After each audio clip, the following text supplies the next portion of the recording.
क्षेत्रात केलेल्या उल्लेखनीय कार्याची तसेच समाजासाठी दिलेल्या योगदानाची दखल घेत माजी शिक्षक विलास पोपटराव बोरसे यांना प्रतिष्ठेचा नांदगाव गौरव पुरस्काराने सन्मानित करण्यात आलाय।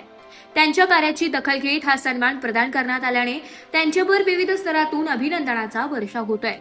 शिक्षक म्हणून प्रदीर्घ काळ सेवा बजावताना बोरसे यांनी विद्यार्थ्यांच्या शैक्षणिक जडणघडणीसह सामाजिक बांधिलकी जपत आपले योगदान दिले।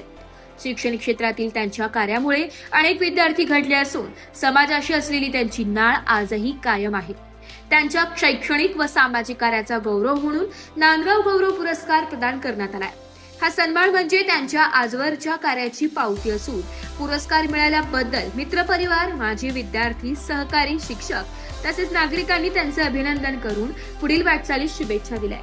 लोकमत 2026चा पुरस्कार हा आमच्या ग्रामीण भागातील पत्रकार बाबासाहेब बोरसे यांनी आमच्यामधील असणाऱ्या या समाजसेवा असेल, शैक्षणिक क्षेत्रात जे उल्लेखनीय कार्य केलं ते हेरून लोकमतच्या पुरस्कारासाठी आमची निवड करण्यात आली।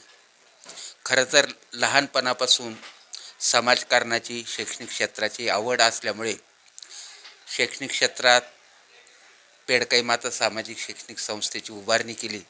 सलग 20 वर्ष या संस्थेचं सचिवपद मी भोगलं।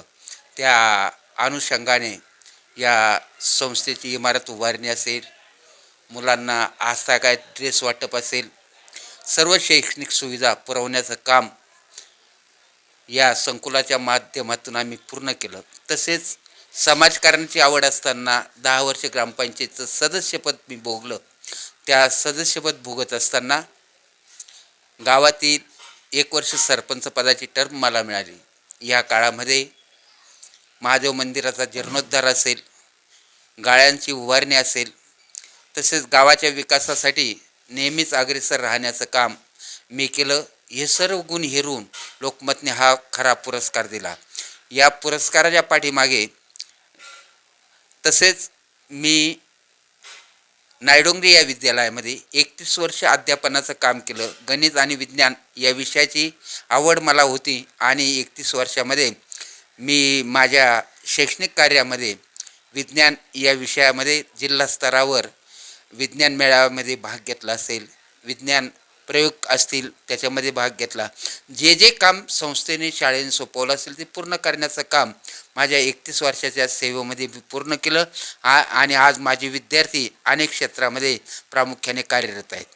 त्याचबरोबर या गावाचं मी काहीतरी देणं लागतो या हिशोबाने गावामधील प्रत्येक कामामध्ये हिरिरीने भाग घेण्याचा माझा मानस असतो आणि मी तो घेतही असतो। गरजूंना मदत असेल, मंदिरांचे जीर्णोद्धाराची कामं असतील, शैक्षणिक क्षेत्रामध्ये असणारी वेगवेगळी कामं असतील, त्यामध्ये हिरिरीने भाग घेण्याचं माझं हे असतं।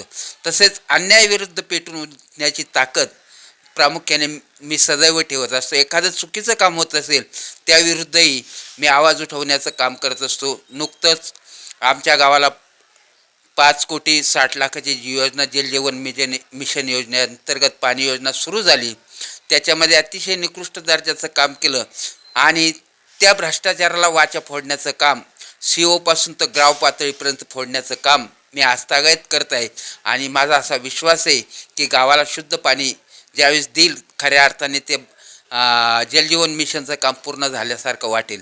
यामध्ये माझ्या शैक्षणिक वाटचालीमध्ये, माझ्या संस्थेमध्ये माझं संचालक मंडळ असेल, माझे सर्व नातेवाईक असतील, मित्रपरिवार असेल, यांचा मोठा सिंहाचा वाटा असतो आणि हे शैक्षणिक संकुल खऱ्या अर्थाने पूर्ण करण्यामध्ये या संस्थेची पदाधिकारी आणि या विद्यालयाचे मुख्याध्यापक असतील किंवा सर्व शिक्षक असतील, हे मी जे सांगितलं ते काम पूर्ण करण्याचं प्रयत्न करत असतात आणि त्या अर्थाने लोकमतने माझा गौरव केला। त्याबद्दल लोकमतचे मी मनापासून आभार व्यक्त करतो आणि ग्रामीण पत्रकार बाबासाहेब बोरसे आमचे गुण हेरून हा पुरस्कार मिळवण्यास भाग पाडलं त्यांचेही मी आभार व्यक्त करतो आणि माझे 2 शब्द संपतो। ब्युरो रिपोर्ट, नाशिक लोकशाही न्यूज, नाशिक।